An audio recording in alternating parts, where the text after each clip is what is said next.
we'll start with a new chapter tomorrow, right? So now what this result says,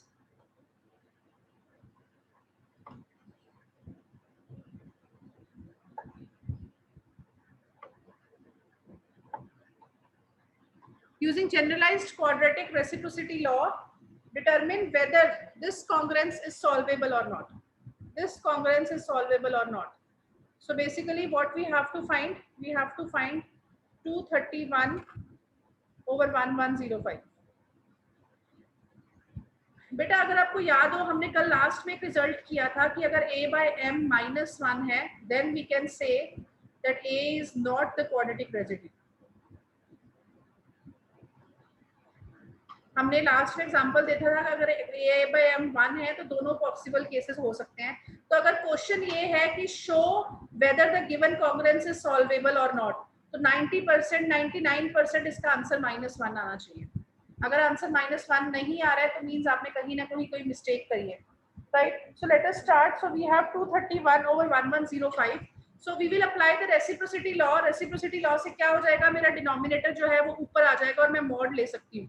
so reciprocity law क्या बोलते हैं, 1105 over 231 minus 1 to the power 231 minus 1 by 2 and 1105 minus 1 by 2.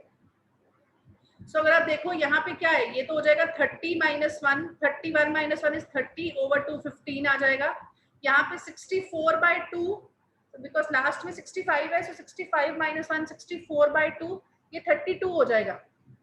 So you see this number will become even. So ये पूरा number 1 हो जाएगा. So इस ये number तो खत्म हो गया. Again 231 का अगर आप रिमाइंडर लो 1105 के साथ, तो I think 5 पे ही जाएगा. So 5 1s are 5, 5 3s are 15, 5 2s are 10, this is 11. So 5 पे नहीं जाएगा, ये 4 पे जाएगा. So basically अगर मैं 5 के साथ भी देखूँ, इसका रिमाइंडर कितना है, -10. Beta, is it fine? Beta, is it fine? -50. Remainder -5. Sorry, -50. Thank you, beta. Sorry. Yes, -50. मैं ऊपर से -10. Okay, so -50 है, तो अगर मैं पॉजिटिव में बात करूं तो -50 plus 231 कितना हो जाएगा? 23 minus 5 is 80. 181. So this is 181 over 231. So again what we will do, again we will apply quadratic reciprocity law. So you see 231 over 181. देखो टर्म्स छोटी होती जा रही हैं, और अगर आप नेक्स्ट टर्म में देखो 31 एक में आ जाएगा 231 minus 1, सो साथ में माइनस वाली टर्म भी आएगी. सो 31 minus 1 will be 30, 30 by 2 15, और दूसरा क्या हो जाएगा 80, 80 by 2 is 40, तो -1 1 बन जाएगा. बेटा क्लियर है? Do I need to write it? No, ma'am. Right, वो 1 बन जाएगा, राइट, बट वो साथ में आएगा. Again let us apply quadratic reciprocity law.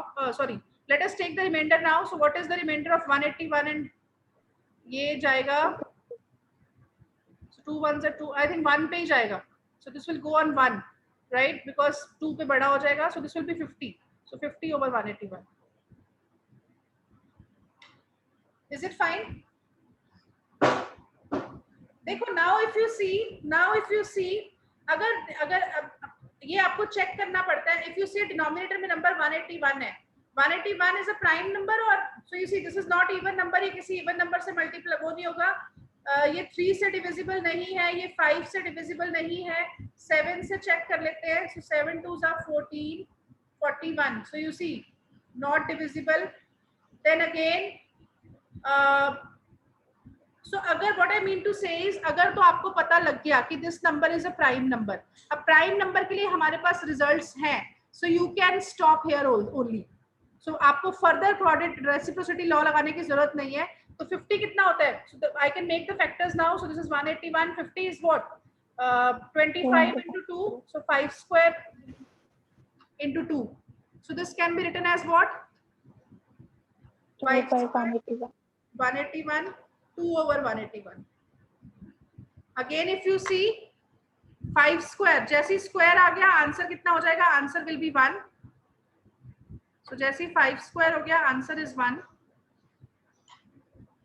and here if you see, अब 181 a, this is 2 by p, so 2 by p में क्या होता है, हम p को 8 से डिवाइड करते हैं, so 181 को अगर मैं 8 से डिवाइड करूं, so this will be 8 2s are 16, right, again 8 2s are 16, so this is 5, so you see remainder is 5, so remainder is not plus minus 1, so obviously this will be minus 1, so final answer is minus 1. Beta, is it clear? Yes. Yes, ma'am. Okay but अगर आपको अभी भी नहीं पता चला कि ये number prime है, सपोज कई बार नहीं स्ट्राइक करता कि this number is prime, you can continue further.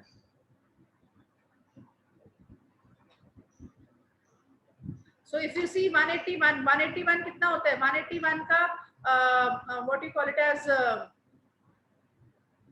-1 की पावर क्या आ जाएगा, 181 -1/2 and 50 -1/2, so you see this is 80 - 2, so 80/2 is 40, तो ना साथ में कुछ नहीं आएगा. Again what is the remainder of 181 and 50? 31 हो जाएगा. Yes, ma'am. Yes, ma'am. Right, तो दिस इज 31/50. अब फर्दर फिर से लगा देते हैं, सो 50/31, सो 50/31 अगेन साथ में -1 बन जाएगा, बिकॉज 31 एक तो 50 minus this will be no. अब देखो, अब साथ में क्या बनेगा, साथ में क्या बनेगा, -1 to the power 50 - 1/2 and 31 - 1/2, so 50 minus 1,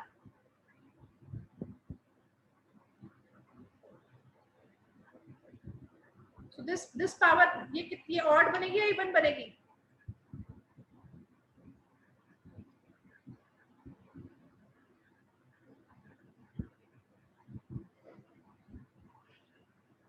what will happen बेटा?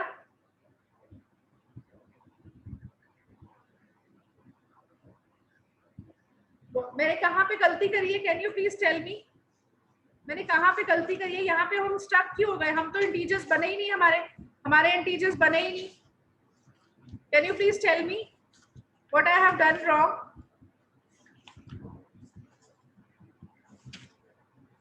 अगर आपको याद हो, गॉस रेसिप्रोसिटी लॉ में दोनों की स्टेटमेंट क्या थी बेटा, what m and n has to be Prime. ना, नहीं वो तो प्राइम नंबर में तो प्राइम थे, बट जो हमने अभी किया था odd, so you see odd, so I can't apply this here because आपके m and n has to be odd, so वो जो छोटी छोटी चीजें हैं m odd n odd, that you have to keep in mind. so इसके बाद since आपका इवन नंबर आ गया है यहाँ पे, so डायरेक्टली आप नहीं लगा सकते. हाँ, what you can do, you can write this as 2 181 and this is 25/181. Is it fine? जो हमने किया था अभी भी मैंने 181 को ब्रेक नहीं किया है. So here if you see this is 5 square over 181, this is always 1 and 2 के साथ अगर मैं 181 को डिवाइड करती हूँ then we know remainder is what? Remainder is 1. बेटा is it fine? हमें चेक करना ही पड़ेगा कि 181 प्राइम है या नहीं है, बिकॉज जैसे ये नंबर एक इवन आ गया आप डायरेक्टली रेसिप्रोसिटी लॉ नहीं लगा सकते. Both m and n has to be odd. Odd, is it clear beta all of you? Yes, ma'am. Right? Yes, ma'am. Second question हो जाएगा. Yes, ma'am. All the questions are same.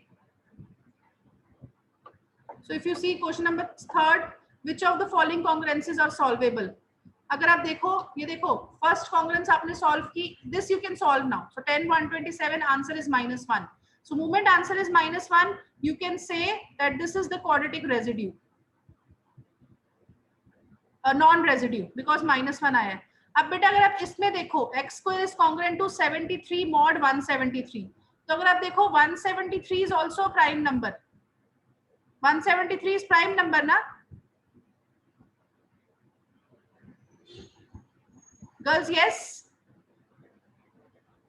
so both the numbers are actually prime numbers. so इसलिए अगर आप देखो यहाँ पे answer 1 आया है, अगर आप यहाँ पे आंसर 1 आया है तो this is what we have written, it is solvable. ये हम तभी लिखेंगे अगर दोनों नंबर्स प्राइम है. गर्ल्स क्लियर है?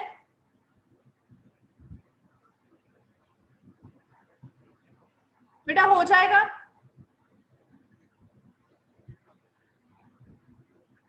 बेटा yes no?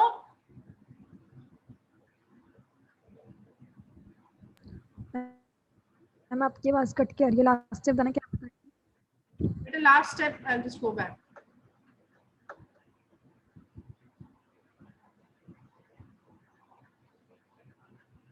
So what I want to say in this is कि ये देखो ये 1 आ गया और 1 अगर आप देखो यहाँ पे मेरा 173 was a prime number. 173 was a prime number.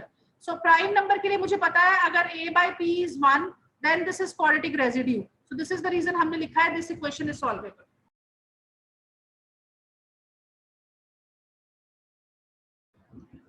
बेटा अगर वो प्राइम नंबर नहीं होता फिर हम नहीं लिख सकते थे कि अगर 1 आया तो वो सॉल्वेबल है, बिकॉज हमने देखा था कल कि 1 आने पे दोनों सिचुएशंस हो सकती हैं.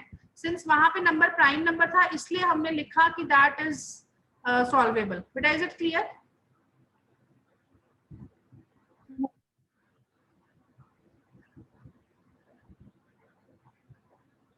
गर्ल्स क्लियर है सबको?